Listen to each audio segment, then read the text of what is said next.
Welcome back, ladies and gentlemen, to the Intel Extreme Masters Katowice Qualifiers. It is Group 19 we're going to be covering now, and you know, it's only fair that yesterday I did Global Loot League and Papa Boogie was introducing me then, so it's only fair that I introduce him as he comes over to the IEM Katowice Qualifiers and does a couple of rounds with me. See how we go. Alright, how's it going, everybody? Woo, it's Papa Boogie, yay. There we go. The crowd goes wild. That's exactly it. Yeah, I'm super happy to be here with you today. I've heard there's some good talent in this group, so it'll be interesting to see how they perform here. It's also good to see that there's not as many people on the server, which makes for a more relaxed kind of bounty style of approach, which is exactly what I need because I just freaking woke up. So there you go. I was kind of hoping, because my introduction though was a bit more explosive, if I remember. I gave. I'm afraid I should have given you a bit more pizzazz. Right, like flared it up a little bit. Right. The one and only. I don't know where I could have gone with it, but well, it looks like we're underway. So plane's going straight across the just off central of the map. Looks like it's gonna be a decent amount of Georgia Bowl drops this time around. I'm interested to see how this goes, Boogie, because I've been doing this since I think it was 1 o'clock today. We started at 1:30 because there was crazy amounts of teams. 909 teams in Europe alone, 700 in South America, which I think has gone live now as well, wow. And another 200 in NA. It's like crazy, which can be starting like 9 o'clock. But what we've been spotting is the standard. Obviously, yourself been covering Global Loot League for a long time. A lot of teams avoid the obvious. They don't go to your Pachinkis, actually, Georgie North has been fairly empty, but there's 2 squads going there now. Look at Georgie South, absolutely not taken. So that's like George South is a place where you definitely could put at least 3 squads, and they'd be happy with their loot. They'd be very decent with their loot. This time around, though, George South completely avoided. That's an interesting decision. It's interesting to see even more so, considering that these 2 squads in George North could have easily rotated around to south, but they actually choose to go quite close to one another, and that's going to end up only in some early aggression. Of course, there's no way that they can actually avoid each other that easily, because there's not so many vehicles in George North, and there's not so many escape routes. So this is going to be a fight in the brewing right now. 100%. One squad does go to Primors though, so they're going to be quite happy with their loot. There's going to be again little concentration of people in Pachinki. 2 squads went there. Rorschach seems to have some not that many people, but they're going to be moving out soon, so it's not that difficult, of course. But the first circle does show up. It's a very southwest circle. 1/3 of it water. Sure, why wouldn't it be Lee? And yeah, I guess we're going to have to take it away from that point on. Most of the teams are out. That must be said. This must be considered. But then again, most of the teams are going to have an easy entrance. I'm suspecting that the north side on the open hills of Gaka is going to be where most of the teams are going to enter from. And also by the western bank, the 3 squads that are on the left side, what's going to be remaining of them, of course, they're going to be entering from the very left bank on the very left road that you see on the map right now.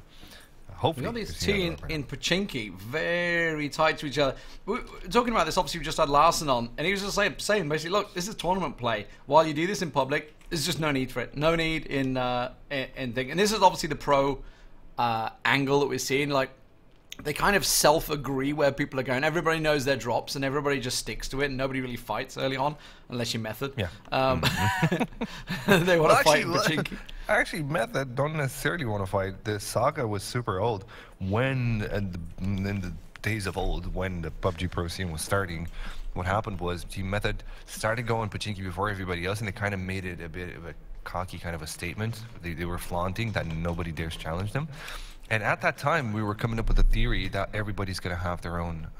It was at the very start of PUBG Comp, and we came up with the theory that everybody's going to have their own region, and it's not going to be contested. But Team Blank, which currently is most of it poured into Team Crimson, in today's Team Crimson, challenged them to do a personal kind of grudge. They were like, "Oh, you think you're the best? Let me show you what's up." And they actually chased them away from Pachinki for a good 2 months. They didn't dare to go back in there until they actually changed their IGL. They did not go back to Pachinki. So there you go. Yeah, I mean, it has kind of been like that, right? Everyone kind of self-agrees. But now and again, and actually, especially I notice more towards like a finals time, someone are like, right, We know they're going to go there. We think we can take that team. We're going to challenge them out. Oh, I just saw someone get knocked. Where was that? Is that the guys in Pachinki? No, it's not. My cat's making noise. Oh, it was down in Sosnovka. It's your mom is my mount. Well, I mean... I think he kind of earned it. Considering the nickname, I think he kind of deserved the knockout. I think someone just got triggered over there in the military base and decided to take some good shots. But yeah, so far, because he's knocked and because he's on the tower, he's partly safe. But because he's so far away, though, his teammates are going to be quite far from resing him. Nupalol is making his way there, though. But these two squads are going to have to face each other off here. Look at them. That's so risky to try and res it up there, right? I mean, Nupalol's going for it, but I don't think you should bother. Like, that's a Car 98 staring at you. Not necessarily. If you look at the angle, if you go where Partsevsky is, and if you look at the angle there on the very further end, kind of close to where your my mount is, if you actually crouch, you're not going to be seen. Anyway, the action is afoot. It looks like Chazaris and Even are going to be going for shots against La Pen.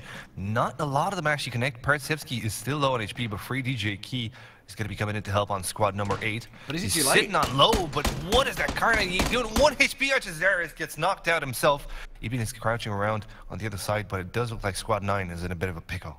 So this is, again, it's something we just talked about with Larson. It's like you've got to realise, and actually, obviously, he's even said himself, it takes a long time. Oh, Euronymous Ebin, I think it's the last guy to sat in the corner. He's dead, so that's because squad wipe. So that's purely down to the fact that Nubius tried to get up there and res his buddy, who was in a dead situation, and then they've lost an entire squad wipe in the first, 2 minutes of the game, 3 minutes of the game. Instead, they could have just said, okay, you're dead. We'll have to accept that, and we'll go on and try and get a higher placement in this round. Best of 3. There's money up for grabs. Yeah, exactly. Even more so when counting your casualties when you're 4-3 isn't necessarily the worst thing in the world. You can still fight aggro. You can still go for center strat. You can still play a very solid game. It's not necessarily that bad. Of course, you're going to have to take out the role of the scout from the accountants. Scouting doesn't become a vector anymore, or a factor anymore when you're playing S3. But you're still a very powerful squad. So yes, I definitely agree. It should have been something that they should have considered. But you know, in the heat of the moment, when you see action coming, Zulu and whatnot, you're kind of tempted to go, you know, balls the red mist in, descends. Put everything on red. That's it. Yeah, effectively. It's an interesting circle. That is a pretty deep south circle. It's going to pull people. Well, I mean, considering obviously you've got teams in Zaki and Severny and way up to 2 of them in Georgie North, this is going to pull quite a lot of people. There's only the Blues already moving, so these guys need to get moving. And this is what we were talking about just a moment ago, is obviously the differences with your pro teams. They'll basically move to that circle very early on. We were seeing it with Big Clan a moment ago. And once they're in that center circle, you know, they might not have a great deal of loot, but people will keep coming to them and just feeding them the loot. Yeah, true. It does happen indeed. I don't necessarily know why that's a thing. It's not a thing, you know, when you look at the higher tiers, I suppose. But yeah, it's a thing here, it seems. I want to point this out, though. Sorry, I have to make this parentheses, demand, because it has to be made at this moment in time. I freaking love your music, man. I freaking absolutely love the rock music. I've been jamming on today, and Chad has been loving it as well. I actually saw it in there. Super cool stuff. I was listening to I Only Lie When I Love You, and then Metallica pops in. It's based off. I'm just using a straight up Spotify rock playlist, but it's obviously based off stuff that I've listened to. So it tends to stick around there. I'm a massive metal fan at the end of the day. A bit rock and metal and all that sort of thing. Been to see many of these bands too many times, like Metallica, scary amounts of times. Oh, get out! No way. The only chance I actually had to see Metallica, I was doing my SATs. So the Romanian equivalent of SATs, so I couldn't go. Oh no! I want to see them so bad. They're going to Portugal. 20-something What? times. Yeah. No way! Get out, man. I'm bearing in mind, I'm 40 years old now, right? I saw them in the heyday, like when it was the Injustice for All tours, and then obviously the Black Album and stuff like that. When they were good. see what you did? Like I loved you before the music, and now you make me despise you for the amount of times that you see Metallica. Beautiful stuff, gorgeous. I'm hoping to see him in Portugal now, well, God willing. It's at the end of February. Something might be going on at that time. Anyway. Good parentheses, fantastic music. What are we looking at here now? Subtle hints. Now, the one band I regret not seeing when they're in the heyday was Guns N' Roses. I used to go to the Monsters good. of Rock, the download festivals, and then the individual concerts. That's the one band I regret not seeing in their prime. Obviously, they've reformed recently, but I'm not as interested as I was about them. Do you know what? My first cassette I ever had was the best of Guns N' Roses. The very first, which was actually came out, I think, after 2 albums, didn't it? They did it was a Romanian rip. Don't worry about that. It was just prior to, yeah. The first original one I had was Reload from Metallica, and the first CD that I had was For Whom the Bell Tolls. Or no, what was it? Wait, you liked Metallica from listening to Reload? How did that happen? It's actually, I know, right? Because everyone's listening on that. That's literally my favorite album, because I grew up with, that's the album of my childhood. That is the album of my childhood. Please do not diss Reload, because I know. It's still in my heart. It's still very close to there. But yeah, there's going to be a lot of fighting going on here. Yeah. Oh, check this one out. Yellow, way down south. Oh no, they've diverted. Okay, they were running straight into Team 20. These guys, Team 20, they've been basically driving looking for a home. They're kind of like gypsies at the moment. They've gone around 3 different camps now and been able to find it. Yeah, that's true. For some reason, I cannot see the squad number, but I'm definitely assuming that you're talking about Defying Gravity, Major E's. Major E's. Yeah, I've been having some weird stuff where like kill feed will just disappear on me and. Yeah, it's multiple observers, that's what happens, but don't worry too much about it. Like, if it's just one observer, if the actual observer is the host, it doesn't happen. But, little details.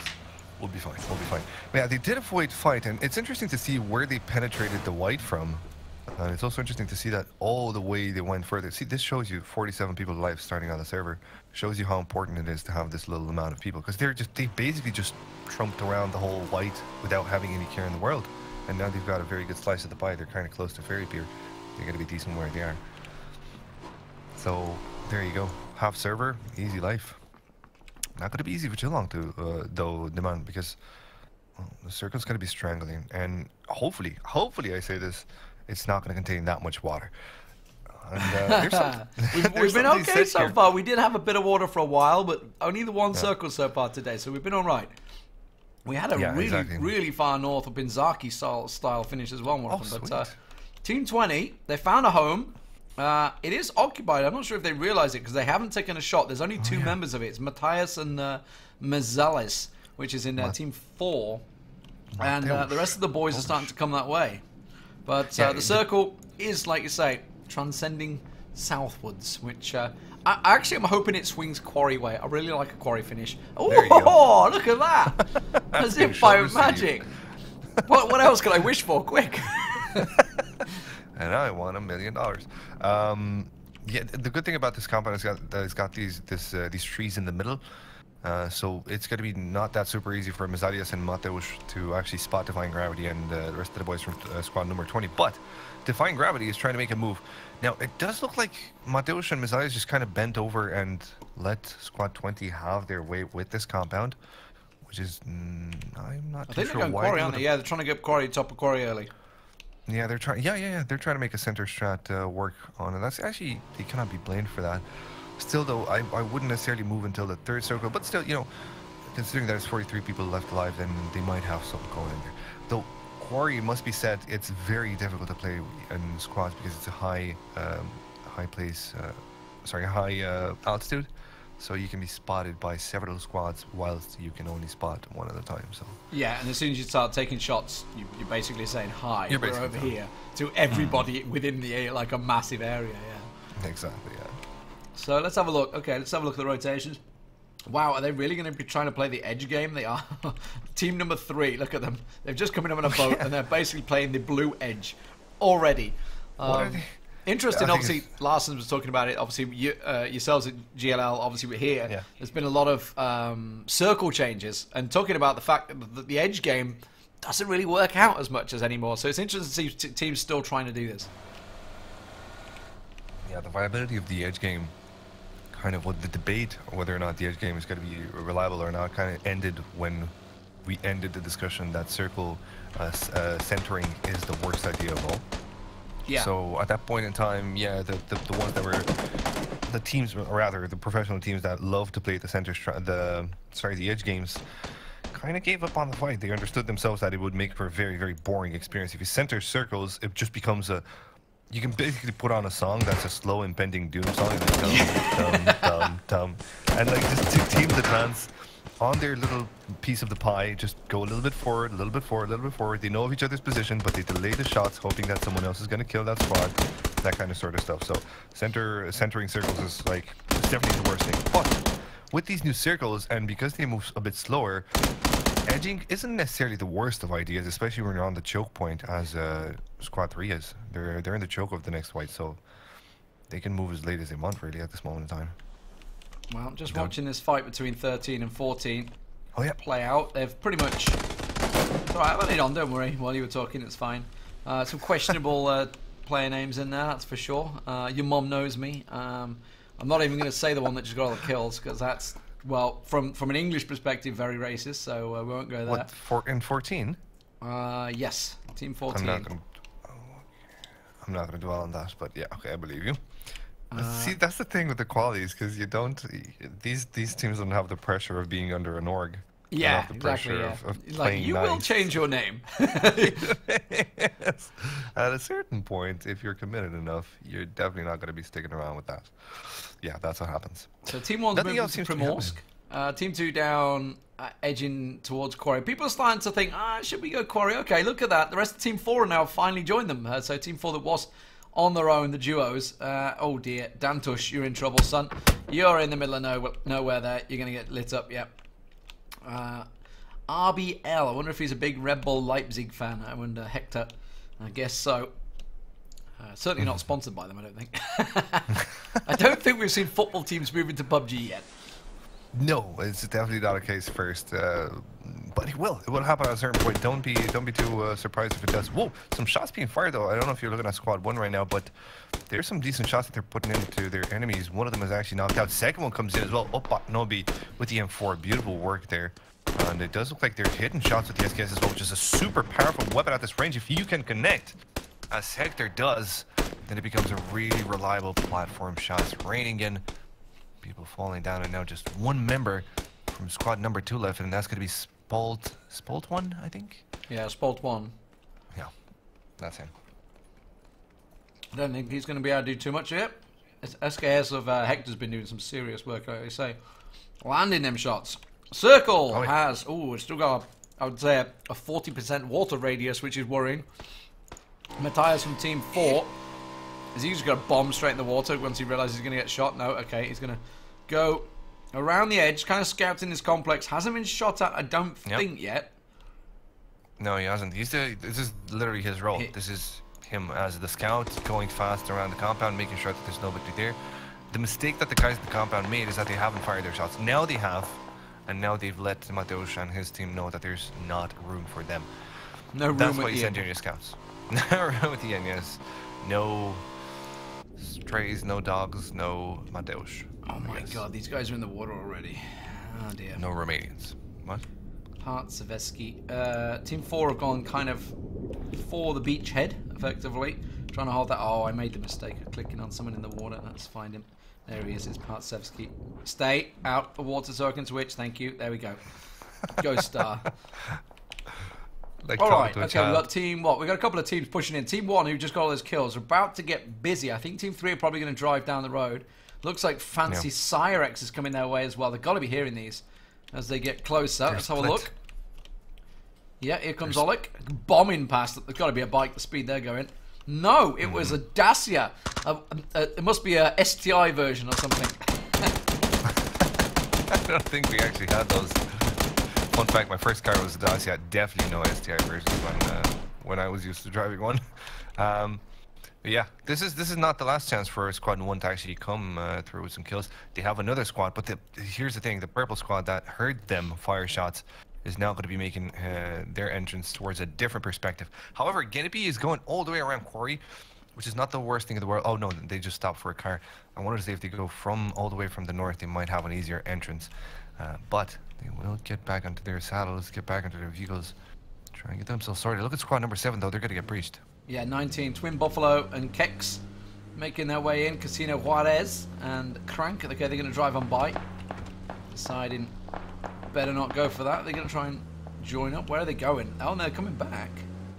I mean, they can't go to the next complex because that's occupied as well. I think they're kind of like nomads right now, trying to roam and find where they can go. These guys on the beachhead are getting shot at. A lot of people starting to just edge Primorsk, sorry, down south. Yeah. And it's going to be interesting as an urban combat. Here's the thing: when you have a high concentration of people in urban areas, when the circle draws away from them, then that's when the whole hell breaks loose.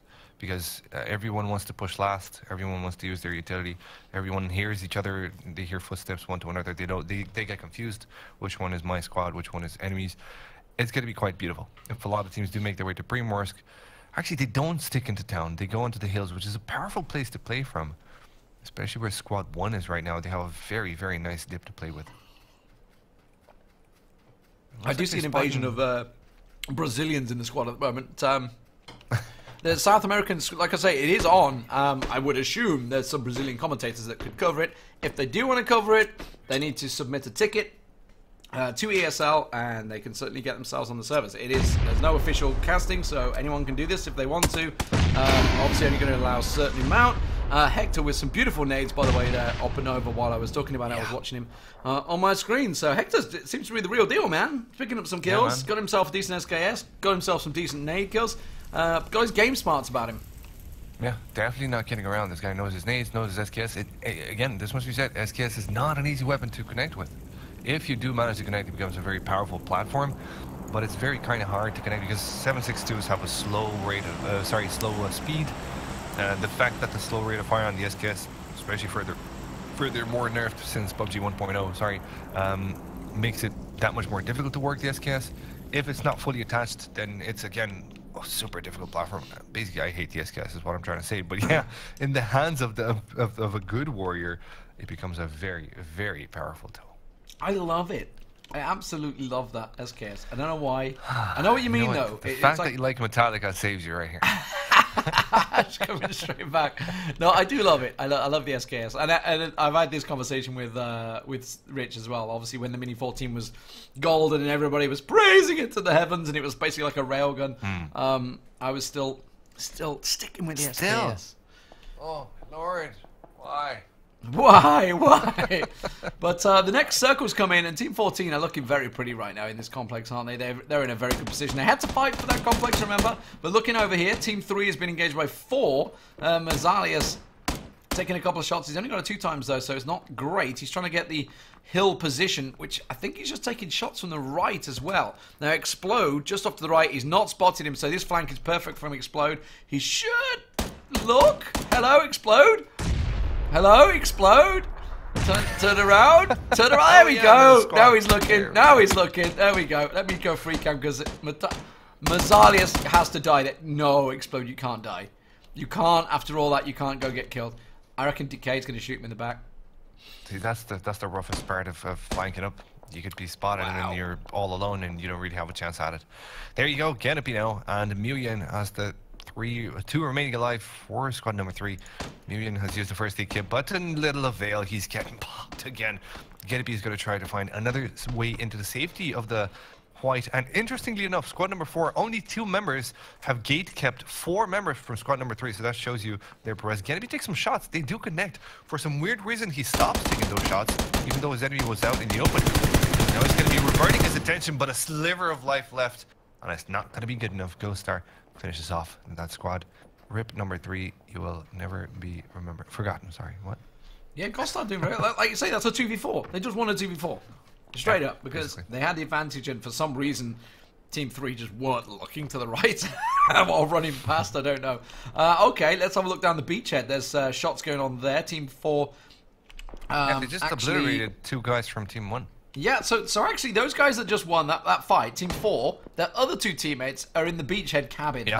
They're got themselves the sandcastles being built over there. They've been there for a long time, right? Yeah, but Team 1 is finally coming over, and I think 7 taking sort of trading blows back and forward between each other, while Team 8 have finally come out of the water and they're having a little party over on the right. Now here's what happened. That circle. Oh, that's beautiful. At least it doesn't have water, so there you go. At least you have that going on. So Team 1 actually tried to come in, and the other two guys, Raiko and Mateusz, were taking shots at Team 1, and they obliterated one or two guys from their team. So Team Squad 1 has no idea that Squad 7 is down in this little love shack. So Team 1 is in a very, very difficult position. Now taking even further more fire from the other two guys in Squad number 4. Still Squad 14 sitting decent for the Ironman. These guys are super happy with their position. And they almost got breached by Squad number 4 if they wouldn't have fired off their shots earlier on when Squad 4 were looking for a home. Now, 20 are coming in strong though. 20 don't need to move. So they're going to be in a very powerful position. If you look here, Squad number 20 actually will have the upper hand in terms of land, of elevation. Ooh. And that's going to give them something to work with very, very decently. Well, 7's moving actually on the flank. They're going to come around behind these two guys on 4, Gostar and Mezales. They literally just moved. Obviously, the blue's starting to move in on them. And unfortunately, it's one of those moments where they've held on the edge. They thought they'd done it long enough and kept it clear. Now they're engaging. They're going to get caught between the two teams, aren't they? Decay gets taken down. 12 are making the move as well. So Mezales, they have to run and gun here because they've got no choice. They've got people coming up behind them which they don't know about right now. Team 7's hearing all these shots, running straight towards him. Danny, oh, you are very lucky to get back behind that tree with your life. Mezales tries to light him up, but now they're getting delayed. Is Team 7 going to get involved? They're the other side of the hill. Yep. So they've got this little ridge line that's giving them the protection. And actually, if they pick apart Team 12, these two guys are doing a magnificent job. Absolutely. Mezales is going to be putting in some more shots against Serrano. Now tagged to less than half HP. So Mezales knows that. He's going to be making a flank on the right side there. Serrano has no clue as to what's going to be happening here. He's going to be peeking, though he does spot Mezales for sure. He must have spotted him. Yes, he does. So now taking shots out in the open, though. Serrano still comes out on top. Puts one into... Mezales comes out on top, puts one into Serrano, and even more damage now, but Mezales finally brought to his knees. And it's been a very, very difficult task that Serrano had because these boys have been wrecking havoc just south here of Quarry. But it's not over yet. Number 7 coming in. But the good thing is, because they've had this 2-2 split, their teammates, they're still alive. They're still in the game, right? Top 7. Yeah. Now there's Team 1 that was split. Opak Nubi, he had the big gun. Matthias and Raku, who are in this little bush. I think he's got no cover, has he? He's got no cover, and he's got to go further because he's outside the circle, so he's just basically crawling to his doom and hoping he can land a shot! Oh, he didn't land it! Didn't land it. Number 12. Number 12. He is just behind squad number 7 right now. He's playing this one so slow, trying to blend in, trying to be a member of the pack, trying to go, oh, but he's no wolf. So now he's going to be taking the shots. And one of them actually works out. Well, how much more damage can he do, though? Because now they spotted him, not much more, it seems. Crank is going to be putting him to sleep.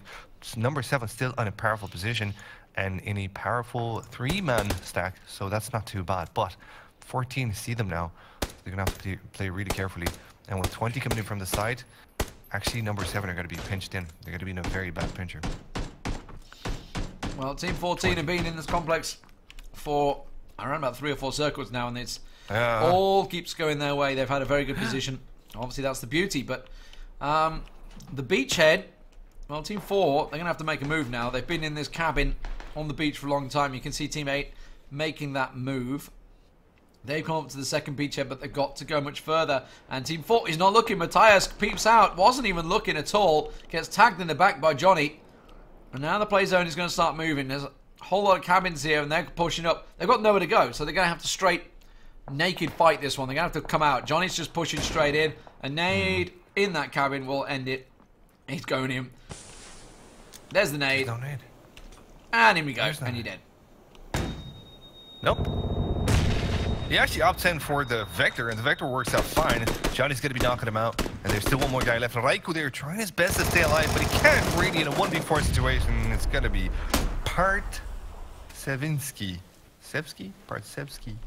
that takes him down, and that's squad 8 staying alive with a full man stack.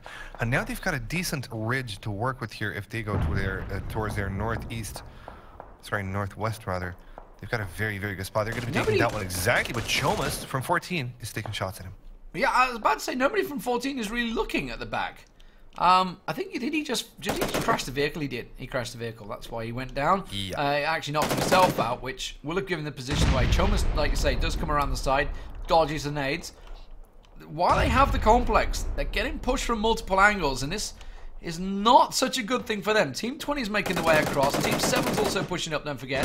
Oh, that's a great nade, though. Johnny took a big wedge to his face. There's going to be another. That's going to knock him down. And Parsavetsky with absolutely nothing as the nades continue to rain just over this ridge. They need to back up. Yeah, indeed. 14 being defensively aggressive in this defense for this combat that they had. They're not going to be giving it up. Chomas is now pushing it from the south ridge as opposed coming in to help. And Wagera as well is going to be hurt by the fence. So Wagera is in peril of danger. In danger of peril, but he's not going to be falling down. 14 come out on top, and they do that just beautifully. Wagera still alive, going to get rezzed. And looks like it's going to be all nice and quiet in Paradise for just a few moments. 20 and 7 are going to be added pretty soon, I think.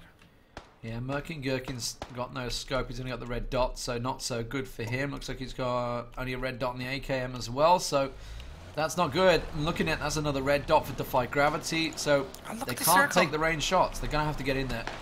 Still on 14. The circle still favors 14. Oh, Major Easy. You got to get out of that car. It's going to blow. Kaiser is taking shots, and now, well, Philippe is trying to engage. He's actually coming across. Now, Team 7 actually sees him. They're kind of doing themselves no favors here. It's kind of bleeding all into Team 14. They've had the angle. And again, nobody has scopes. Casino Juarez, red dot. Okay, Crank's got a scope. But that's been about it. And Chomas gets himself another. He's been flanking really well. Yes, indeed. It does look like they know how to defend this one as well. They're going to be holding together, going as 3, going up against 20, but they have no idea that actually spot them from the backside there. Phillips tries to make a move, but he's down in the open, undesirable position for him to be in. He's going to get lasered pretty soon. Oh, just tagged down to 1/3, but he's still alive somehow. They haven't managed to bring him down. Now, one sliver of his life left, just a quarter, and he's going to be going for the heals. Defying Gravity still alive from that squad, so 14 are going to keep their attention there, but they're not going to push more than that. There's no reason for them to actually push. Crank making the move. Trying to get up. Defy Gravity's going to take him down, I think. Felipe's in the end. Yeah, Team 7, they got to move, and well, Casino Juarez, he's pinned. Felipe should finish him off. Crank will go down. But this is giving Team 14 all the momentum they need. They're just holding that wall. Comas, well, they're getting a little aggressive. They're pushing up. Felipe's could do some damage here. Yep, he gets himself one. They kind of pushed a little too aggressive, but Comas comes in, and they will pick up the round. And a lot of kills as well. 11, what's that, 13, 14 kills. Not a bad round. They fought for the complex, they held the complex, and the circle favored the complex. Yeah, that's how the cookie crumbles sometimes. I mean, it's not always the case, but yeah, sometimes you get a bit, just a tad bit luckier, I suppose, with the circles. What we say in PUBG, there is RNG, of course. What we say is that there is no bad luck, is that you make your own luck. There's only good luck. And this seems to be a case where there was plenty of good luck for squad number 14. They had the circle for what? I think they had the circle for like five of them. 5 circles were on that compound, including the ending one, which is the most powerful one. So there you go. That's yeah, and they moved there quite early as well. They were in there for a long time. But anyway, we're going to be moving over to, I think, one of your subs, is it? I believe Group 24. Yes, one of my fans. I think it's in 24.